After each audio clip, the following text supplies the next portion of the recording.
Depuis les années 2000, une nouvelle façon de perdre du poids gagne en popularité en Amérique du Nord et c'est les pilules amaigrissantes.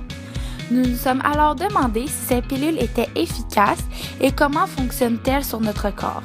Voici les résultats de nos recherches appuyées par l'avis d'un expert. Pour commencer, les pilules amaigrissantes ont toutes une manière différente d'agir sur nos corps. Beaucoup de gens utilisent les pilules amaigrissantes sans savoir quels sont les réels impacts que celles-ci provoqueront sur leur corps. Il faut d'abord savoir que ces pilules agissent seulement sur les personnes souffrant d'obésité et ayant un IMC de 30 et plus.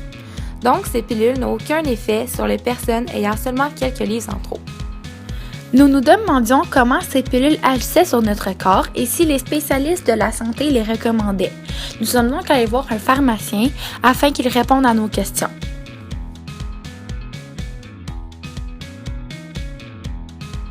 En fait, il y a à peu près 3 catégories de médicaments pour simplifier les choses. Il y a des laxatifs diurétiques, dans le fond, qui font qu'on se vide de cette façon-là.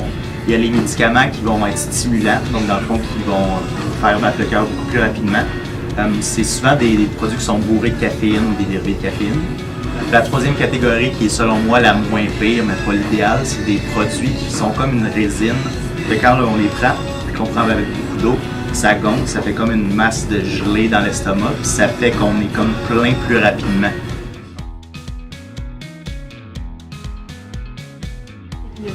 Non, en fait, je les recommande jamais parce que, dans le fond, ça fonctionne pas, puis ça peut être dangereux. Les médicaments qui sont laxatifs et diurétiques, le danger avec ça, c'est qu'on risque de se déshydrater. Les médicaments qui sont stimulants, c'est la même chose. En gros, c'est qu'il y a tellement de caféine que ça fait battre le cœur beaucoup trop rapidement. Sinon, les derniers médicaments qui forment une gelée en tant que tel, c'est pas nécessairement que c'est dangereux, mais c'est que dès qu'on les arrête, on va reprendre le poids normal. En fait, on va reprendre le poids qu'on a perdu.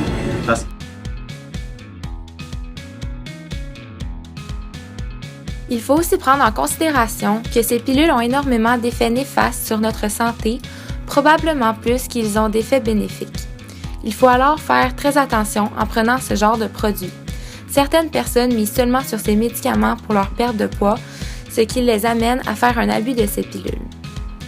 Et les abus de ces pilules peuvent emmener à des carences nutritionnelles, car plusieurs de ces pilules sont des brûleurs de graisse. Les graisses seront évacuées dans les selles, ce qui provoquera la diarrhée. Mais ce qu'il faut savoir, c'est que dans les graisses évacuées, il y a plusieurs bonnes graisses qui ont des effets de base sur nos corps, comme le bon cholestérol et les graisses anti-âge. La diarrhée n'est qu'un effet parmi tant d'autres. Les pilules amaigrissantes peuvent entraîner certains cancers, principalement le cancer du côlon et le cancer du sein. Elles peuvent jouer sur notre humeur en nous rendant plus agressifs, plus dépressifs, plus fatigués. Elles peuvent aussi causer des migraines, des nausées et le vertige. En plus de tous ces effets, les gens reprennent la plupart du temps le poids qu'ils ont perdu à l'arrêt de la médication. Alors cela vaut-il la peine de mettre notre santé en jeu pour une perte de poids qui risque d'être temporaire? Il serait préférable d'adopter un mode de vie sain à partir d'une alimentation saine et d'exercices qui auront un effet favorable à notre santé à plus long terme.